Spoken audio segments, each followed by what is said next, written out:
అద్భుతమైన పర్ఫార్మెన్స్ జితేష్ నుండి మాత్రం. అంటే పంత్ కూడా 100 సెంచరీ చేసిన తర్వాత కూడా వాళ్ళని ఓడించగలిగారు అంటే ఇది ఒక మంచి బూస్టప్ అనమాట నెక్స్ట్ రాబోయే మ్యాచ్కి అలాగే ఫైనల్ మ్యాచ్ కోసం. డెఫినెట్లీ పంత్ లాస్ట్ మ్యాచ్లో ఆయన మంచి పెర్ఫార్మెన్స్ తెచ్చాడు. ఆయన సెంచరీ సాధించి ఒక గ్రేట్ అచీవ్మెంట్ అండి. And moreover is also vice captain of Indian team. అది great thing for Pant. But Rishabh Pant should maintain the form continuously. ఒక మ్యాచ్ బాగా ఆడి ఇంకొక మ్యాచ్ బాగా ఆడిపోతే బాగుండదు. But he has scored a wonderful century. In spite of his century also they lost the team, they lost the match. And hopefully Rishabh Pant will be in good form in England tour also. Yeah. అంటే ధనలక్ష్మి అతనికి 27 crores పెట్టి కొనుక్కున్నారు కదా, so దానికి ఒక example చివరికి అయితే లభించింది. అతను వండర్ఫుల్ బ్యాటింగ్ చేశాడు. అందుకనే ఈవెన్ గోయంకా కూడా మ్యాచ్ ఓడిపోయిన తర్వాత కూడా అతను ఒక మంచి కమెంట్ చేశాడు. పంత్ ఇన్నింగ్స్ విషయం మాట్లాడుతూ మనం ఫెంటాస్టిక్ అంటుంటాం కదా, ఫెంటాస్టిక్ అని చెప్పాడు. రియల్ గా చెప్పాలంటే అంత అద్భుతంగా ఆడాడు. Enjoyed every bit of it also yesterday Dhanalakshmi. అవును, అంటే ఒక దశలో కోహ్లీ ఓడిపోయిన తర్వాత ఆర్సీబీ ఏమన్నా తటపడుతుందా అని అనుకుంటున్న టైంలో జితేష్ అసలు అద్భుతమైన నాక్ ఇచ్చాడు. అండ్ తన కాన్ఫిడెన్స్ ఎలా ఉందంటే ముందు ఇంటర్వ్యూ ఇచ్చిన టైంలో కూడా ఫ్యాన్స్ ఎవరు కంగారు పడద్దు నేను చూసుకుంటా అన్నాడు. అలాగే ఆడాడు అనమాట చెప్పినట్టుగానే. Absolutely captain led by example. ఎందుకంటే నేను క్యాప్టెన్సీ చేసే అవకాశం మరొకసారి అతనికి వచ్చింది పర్టికులర్ ఫిట్ గా లేకపోవడం తోటి.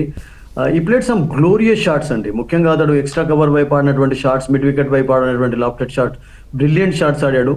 అండ్ చాలా రేర్ క్వాలిటీ ఉంది అతనిలో. మంచి వికెట్ కీపర్, మంచి బ్యాటర్. అండ్ అతని ఫామ్ చాలా చాలా ఇంపార్టెంట్ కూడా. ఎందుకంటే లోవర్ ఆర్డర్ లో నేను అనుకుంటాను ఒక స్ట్రెంత్ అనేది ఇస్తున్నాడు అతను. లివింగ్ స్టోన్ మరొకసారి నిరాశపరిచాడు. ఈవెన్ స్టార్టింగ్ లో కూడా అతడు పెద్ద చెప్పుకోదగ్గ పర్ఫార్మెన్స్ కనబరచలేదు. సో జితేష్ శర్మ లాంటి బ్యాటర్ ఒక వండర్ఫుల్ ఫామ్ లో ఉండడం అనేది నేను అనుకుంటాను ఆర్సీబీకి చాలా ప్లస్ పాయింట్ అవుతుంది. అండ్ మయాంక్ అగర్వాల్ కూడా మీరు మెచ్చుకోవాలి దాని లక్ష్మి. ఎందుకంటే మయాంక్ అగర్వాల్ కూడా ఒక వండర్ఫుల్ సపోర్టివ్ రోల్ ప్లే చేశాడు. విరాట్ కోహ్లీ అవుట్ అయిన తర్వాత definitely bit of pressure was there actually. ఆ ప్రెషర్ ని ఇద్దరు అద్భుతంగా హ్యాండిల్ చేశారు. అండ్ మయాంక్ అగర్వాల్ యొక్క ఎక్స్పీరియన్స్ చాలా ఉపయోగపడింది.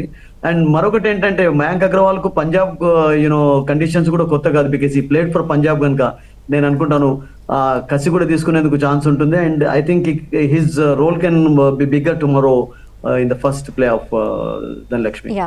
రైట్ నౌ ఎన్ని మ్యాచెస్ ఉంటాయంటారు సుధీర్ గారు మొత్తంగా? 4 మ్యాచెస్ అండి ఇప్పుడు టోటల్ గా. ఇప్పుడు రేపు ఒకటి ప్లే ఆఫ్ ఫస్ట్, తర్వాత అఫ్ కోర్స్ గెలిచిన టీం స్ట్రేట్ అవే మీకు ఫైనల్ లో వెళ్తారు. అండ్ ఓడిపోయిన టీం కు మీరు చెప్పినట్టుగా మరొక ఛాన్స్ కూడా ఉంటుంది. అండ్ సెకండ్ మ్యాచ్ అనేది వాళ్ళకి ఎలిమినేటర్ అవుతుంది. అండ్ గుజరాత్ ముంబై అనేది అఫ్ కోర్స్ అది ఎలిమినేటర్ మ్యాచే. ఆ టీమ్ లో ఎవరైతే గెలుస్తారో రేపు ఓడిపోయినటువంటి టీం అగైనెస్ట్ ఆడతారు. సో ఈ రకంగా ఫైనల్ వరకు 4 మ్యాచెస్ ఉంటాయి. 4 కూడా థ్రిల్లింగ్ మ్యాచెస్ ఉన్నాయి. 2 in Punjab and 2 in Ahmedabad. 2 places లో కూడా మనకు మంచి బ్యాటింగ్ ఫేవరబుల్ కండిషన్స్ ఉంటాయి. పంజాబ్ లో of course bit of help places కూడా ఉంటది. కానీ చాలా వండర్ఫుల్ ప్లేసెస్ ఇవి చూస్ చేశారు ప్లే ఆఫ్స్ అండ్ ఫైనల్స్ కు.